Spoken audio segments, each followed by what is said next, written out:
Los periodistas. Acá estamos con Manuel Antonio Díaz Cid, tratando de recordar el aniversario de la fundación del Partido Comunista Chino. Casi 100 años ya, ¿verdad? Casi un siglo. Sí, 95 años. 95, dentro de 5 años estaremos en el centenario. La realidad de China de hace 95 años a la fecha es muy diferente. ¿Qué fue lo que llevó a los chinos a formar en aquel momento un partido comunista si Marx y Engels creo que nunca fueron traducidos al chino, ¿no? Así es. Mira, el itinerario ideológico de China es muy curioso porque tiene mucho mayor influencia el pensamiento del siglo XIX sobre los chinos en su conjunto, la filosofía del siglo XIX de los países europeos que tenían entonces territorios en China donde ejercían ellos su soberanía, los ingleses, los franceses, los alemanes, los rusos, los japoneses, tenían repartido el territorio de China entre ellos y todo lo que era la cuenca del río Yangtze-Kiang, que es un río muy grande y que tiene toda una serie de servicios que se han montado para llevar y traer mercancía en esta zona. La ciudad capital, Hankou, era una ciudad dominada totalmente por el mundo europeo. ¿Y qué decir de Shanghái? Shanghái, hoy una de las ciudades más modernas del mundo asiático, en el siglo XIX, a mediados del siglo XIX, era una minúscula aldea de pescadores Sí. que no tenía, desde el punto de vista geopolítico, referencia alguna. Y fue la construcción que hicieron los ingleses de un puerto en este lugar, apoyados después por los franceses, lo que dio como resultado el Shanghái que hoy conoces. Eso tiene que ver con la fundación del Partido Comunista, porque los fundadores del Partido Comunista, que sumaban la fabulosa cantidad de 5 personas, decidieron en julio, hace 95 años, el 1 de julio, celebrar una reunión para la que contrataron un edificio que en tiempos normales era un internado para niñas católicas francesas. En la época de vacaciones alquilaban el local, entonces ellos alquilaron el local para hacer la fundación, y ya desde el momento de la fundación del Partido Comunista se veía que era un movimiento fundamentalmente elitista, orientado a personas que habían, si no leído directamente a Marx y a Engels, sí haber leído obras que comentaban a Marx y Engels y que estaban traducidas al inglés, y del inglés algunos de los intelectuales chinos hicieron las primeras adaptaciones de este pensamiento a lo que es la literatura política del mundo chino. Entre esos 5 personajes que se reunieron, Jesús Manuel, estaba Mao Zedong. Hacia esa época, con unos 19 años de edad, un joven que tenía el don de la elocuencia, no era un experto en el tema filosófico, por el contrario, ahí tenía deficiencias muy grandes, pero era un hombre muy entusiasta y un hombre muy carismático que destacaba en ese momento como una de las figuras importantes del pequeñísimo partido comunista que existía en China. En esa época se manejaba el sistema de partidos políticos en China. O sea, ¿fue dado de alta así como un partido político? No, porque China estaba en pleno proceso de revolución. El doctor Sun Yat-sen, que había sido titulado en la Universidad de Hawái, era un exponente de los poquísimos profesionales en China que era recibido por la sociedad como alguien que sintonizaba con sus inquietudes. El doctor Sun Yat-sen lo que hace, y esto está muy bien explicado por Christopher Dawson, dice: en el siglo XX los grandes movimientos de liberación política son los movimientos que están en sintonía con las instituciones políticas del mundo occidental. Todo lo que corresponde a la representatividad del mundo tradicional, los propios chinos lo rechazaron. Era una forma de librarse de el dominio de la familia Manchú, que los tenía dominados durante muchísimo tiempo. Entonces se comienza a abrir para los chinos un mundo nuevo a base de partidos políticos y un sistema semejante al de un congreso y una militancia que era bastante más teórica de lo que uno puede suponer, dado la ignorancia de la gente sobre el tema en particular. Sun Yat-sen es el que les explica a los chinos qué significa la democracia. Y él se lanza a dar el golpe de Estado contra Pu Yi, que es el último emperador de China, que era un niño entonces. Claro, que no tenía la facultad física. Ni el poder para hacer muchísimas cosas.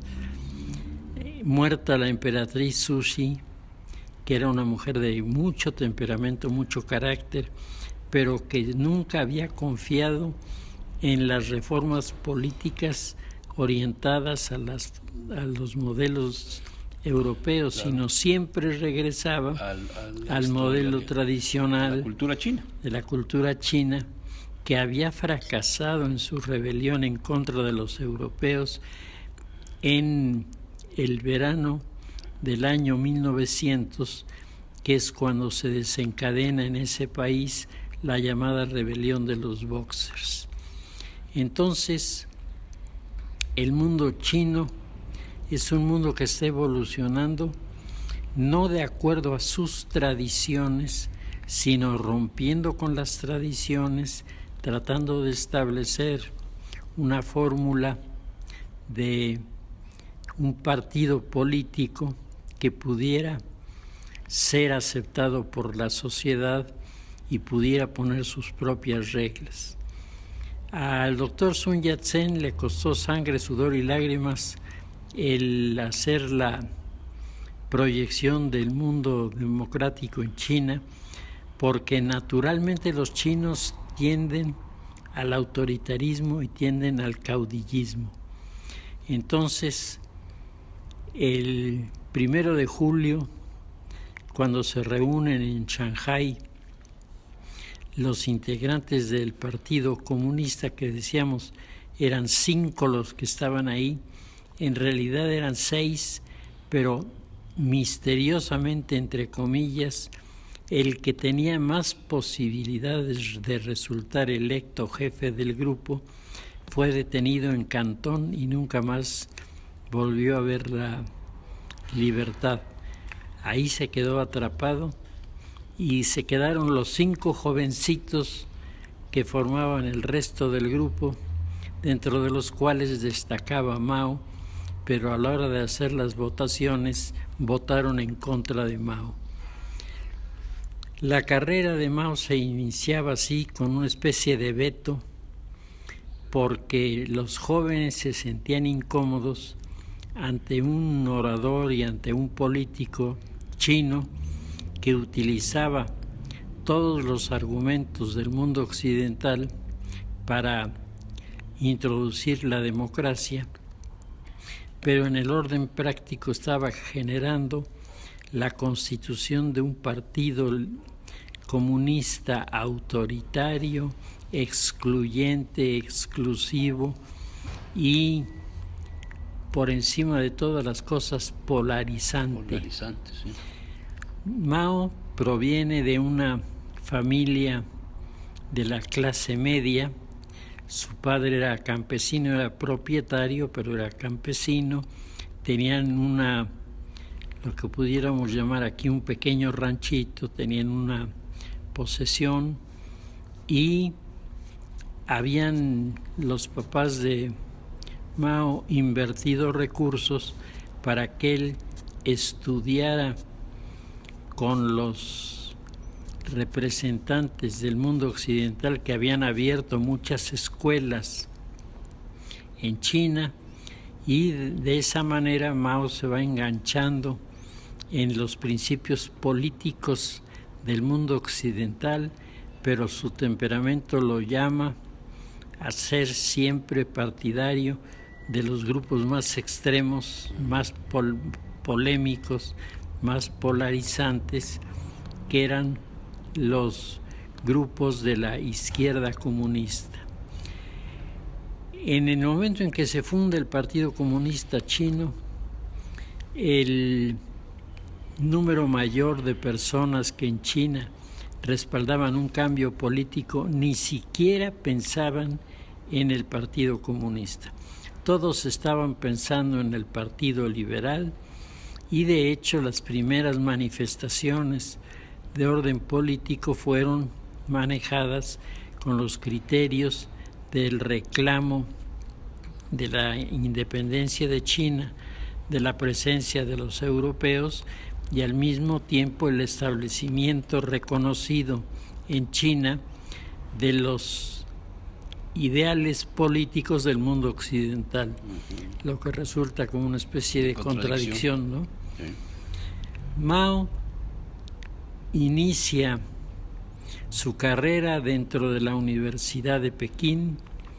Es en Pekín donde conoce a la mujer que será la esposa de Mao, que es una mujer totalmente convencida por los ideales del radicalismo. Le da 2 hijos a Mao y luego es detenida en Shanghái y llamada a retractarse públicamente. Como no lo hace, la decapitan. Eso no lo olvidará Mao nunca. Para Mao habían sido los chinos liberales los que habían creado las condiciones para enjuiciar a su mujer y decapitarla. Y eso no se los perdonó jamás. Por eso Mao nunca incursionó por la vía de los partidos políticos por elección, sino estaba pensando en un partido político autoritario capaz de revertir una corriente paternalista que tenían los chinos desde 1000 años atrás, en donde la figura del abuelo era la figura importante, era la figura que marcaba las decisiones, era inapelable su opinión, y el abuelo era el encargado de manejar los matrimonios, era el encargado de manejar las relaciones de la familia con otras familias y con el mundo de los negocios. El grupo de intelectuales chinos que comenzó a aparecer venía. Unos se habían ido a Rusia a recibir unos cursos que Lenin les había propuesto y en donde tenían la primera explicación del comunismo a través de un teórico marxista ruso, que imagínate traducir del chino al ruso y del ruso traducirlo al lenguaje de todos los días de un pueblo que era básicamente analfabeta, pues no resulta nada sencillo, era bastante más complicado de lo que parece. En este periodo de aprendizaje, los chinos tienen también la influencia de los pensadores franceses de finales del siglo XVIII, principios del XIX, la Revolución Francesa, y para Mao la imagen de un Robespierre, la imagen de un líder popular de la clase media que toma el liderazgo de la comunidad, pues le resultó enormemente apetecible. Sus grandes rivales fueron estos intelectuales chinos que se habían educado, algunos en Japón, otros se habían educado en los Estados Unidos, algunos más se habían educado en Inglaterra, y todos ellos traían el discurso y sobre todo la práctica en el orden político del modelo liberal del mundo occidental, mas no del modelo revolucionario de los comunistas. Mao mantiene una alianza con algunos grupos que han comenzado a aparecer, entre ellos el de Chiang Kai-shek, que será junto con Mao Zedong representante de este cambio revolucionario en China.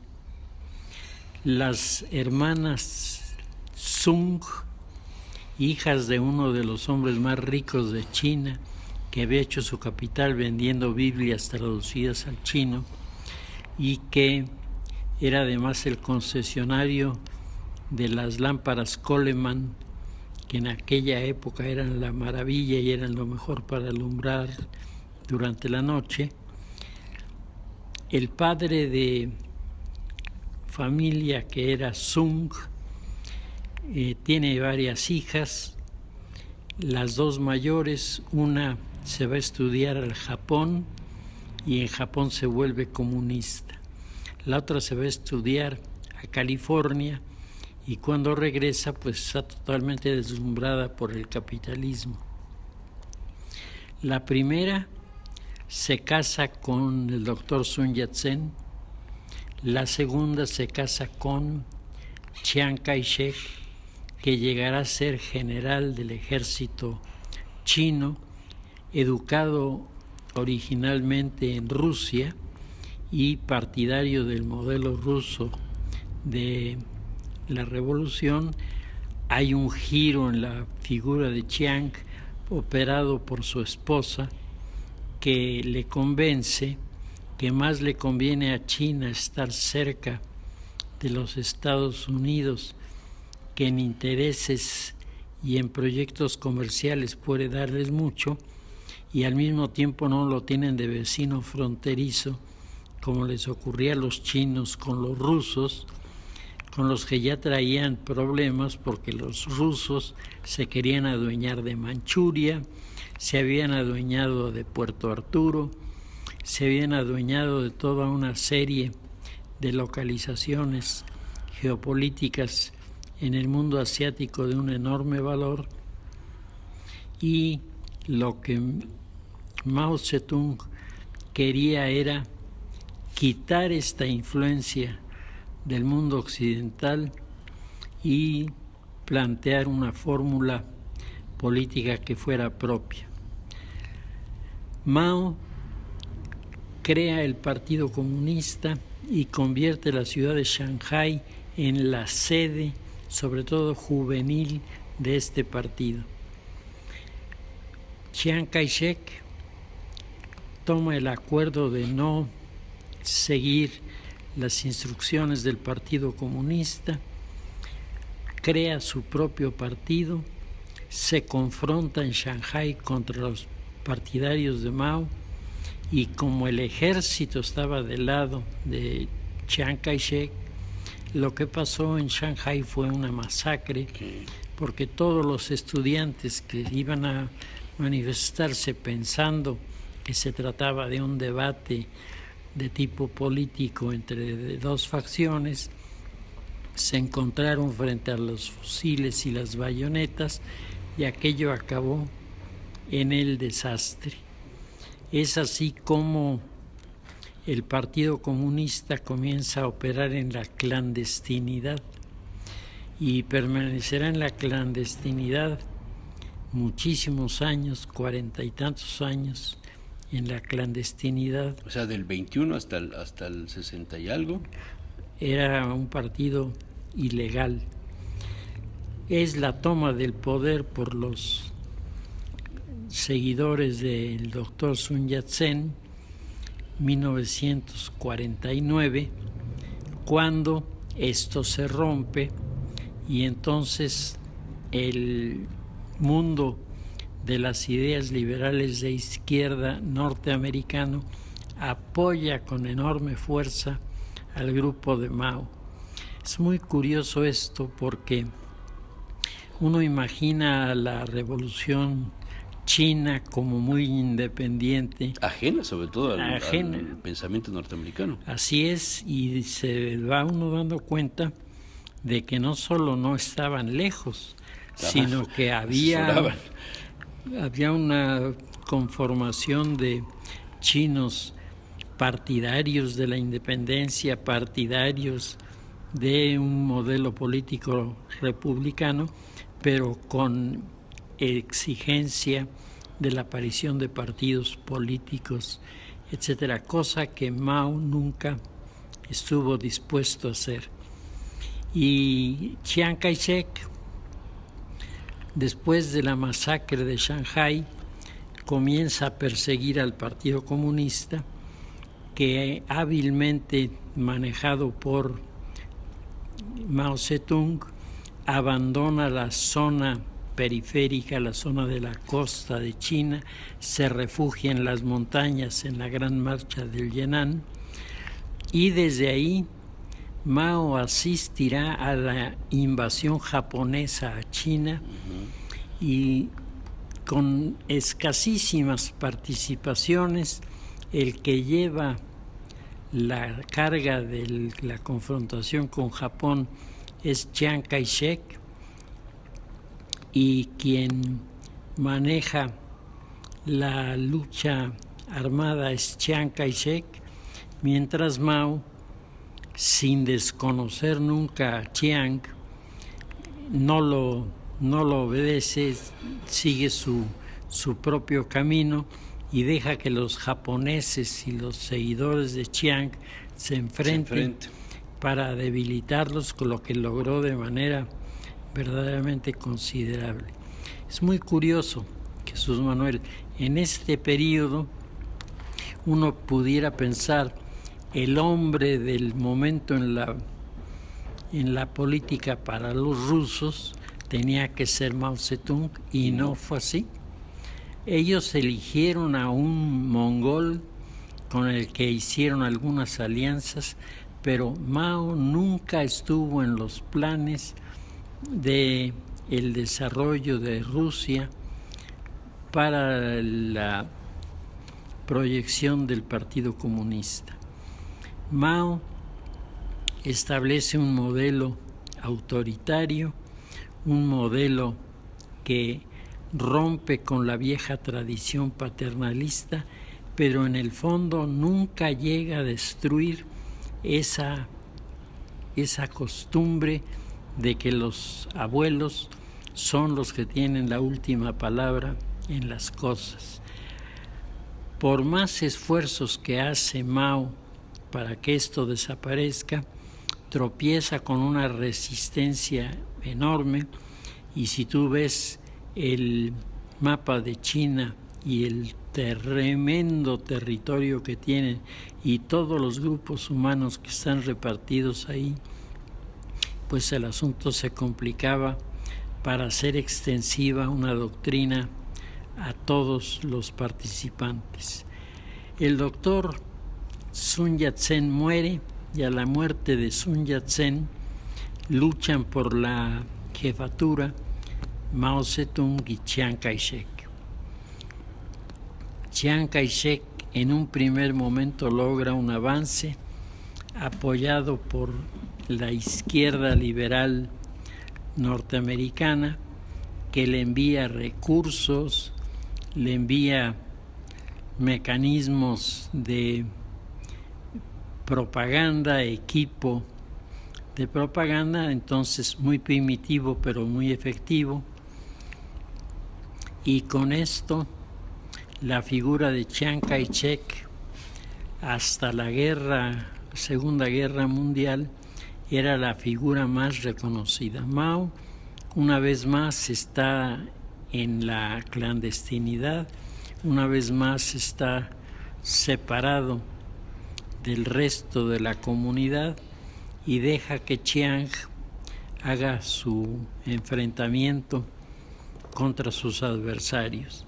Es muy significativo que Jesús Manuel, y eso particularmente en el mundo actual tiene repercusiones, que uno de los grandes patrocinadores de Chiang fuera el líder del Triángulo de Oro del opio, una de las drogas en aquella época con mayor demanda, y que el líder de este grupo le dio a Mao cantidades millonarias de dólares para mantenerse en el poder, y lo único que consiguió con estos recursos muy considerables que aportó fue crear la corrupción al interior del régimen chino, que de repente de la clandestinidad en la que habían vivido algunos y la resistencia en la que habían vivido otros,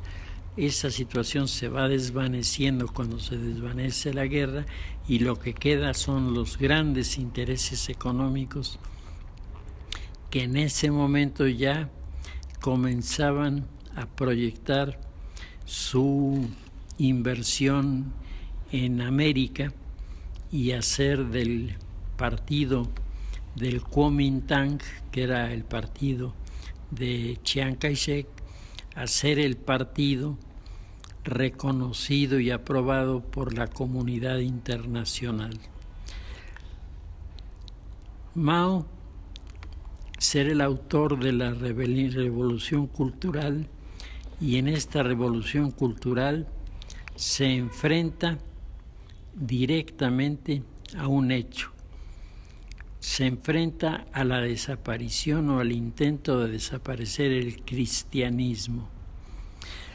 En el encuentro internacional sobre los diferentes modelos de desarrollo que hicimos en la universidad hace unos años, estuvo presente un doctor Chen, que hablaba el castellano de manera muy curiosa, porque hablaba el castellano con entonación española, pronunciaba al hablar, y un chino pronunciando. Su expresión es muy curiosa, pero él había aprendido el castellano con unos exiliados españoles que llegaron a Rusia, no se hallaron a gusto y se fueron a China, en donde terminaron su vida. El doctor Cheng, platicando sobre ese modelo de persecución que en China no ha bajado su radicalismo, le preguntábamos explícitamente cómo en un país que se enarbolaba como la bandera de la libertad como el principal valor, cabían este tipo de acciones. Y entonces él contestó de una manera muy concreta. Nosotros estamos en contra del cristianismo porque el cristianismo atenta contra nuestras tradiciones milenarias y por lo tanto es un estorbo para nuestra cultura. Con esta visión se inicia la persecución contra las órdenes religiosas, que durante el tiempo de la Revolución Cultural llegó a cosas verdaderamente tremendas. Sí. Y sobre todo, si tú te acuerdas, polarizaron a los jóvenes. Sí.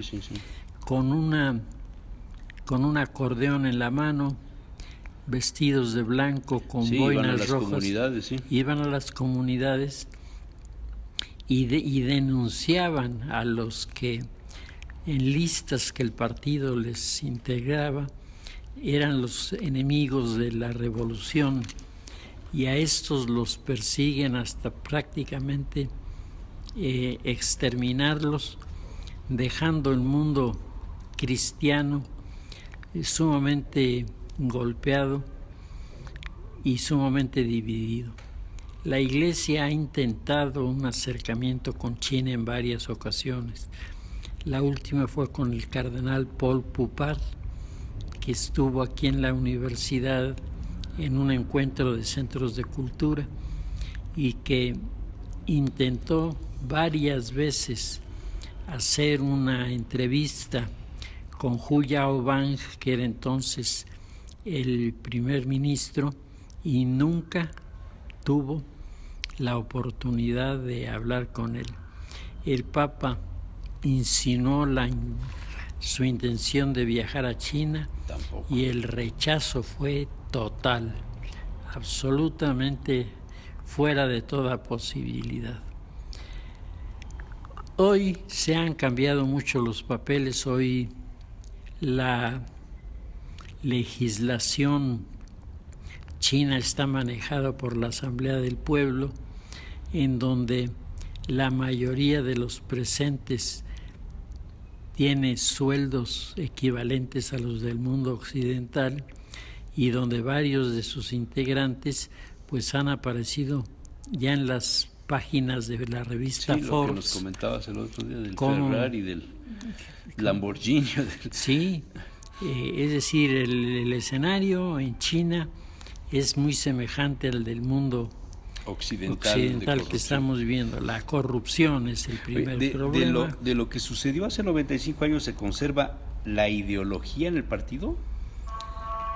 Bueno, hay un pequeño documento que elaboran y que se convierte, digamos, en el documento fundacional del Partido Comunista, pero es un documento sin muchos alcances, es más bien un llamado en contra de la monarquía china, que todavía entonces tenía fuerza, y contra los señores de la guerra, que eran los que alentaban al emperador Puyi a intentar rescatar el trono, porque detrás de eso venían acuerdos millonarios en favor de estas personas.